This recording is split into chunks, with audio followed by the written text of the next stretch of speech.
നമ്മൾ നെഗറ്റീവായ വികാരങ്ങളിലൂടെ കടന്നു പോകുമ്പോൾ ഈ 3 കാര്യങ്ങളിൽ ഒന്നാണ് ചെയ്യുന്നത്. 1, അങ്ങനെ ഒരു പ്രശ്നമേ ഇല്ല എന്ന ഭാവത്തിൽ മുന്നോട്ട് നീങ്ങും. 2, നമ്മുടെ ശ്രദ്ധയെ മറ്റേതെങ്കിലും കാര്യങ്ങളിലേക്ക് തിരിക്കും.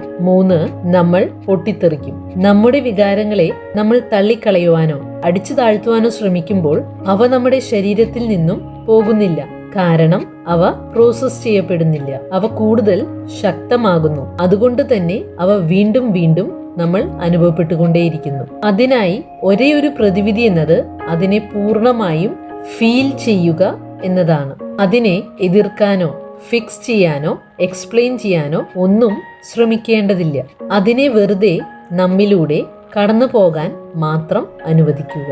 ഇത് നമ്മുടെ ശരീരത്തെ റിലാക്സ് ചെയ്യുവാനും അതുമായി ബന്ധപ്പെട്ട എനർജിയെ റിലീസ് ചെയ്യുവാനും അങ്ങനെ അത് വീണ്ടും തിരിച്ചു വരാതിരിക്കാനും സഹായിക്കുന്നു.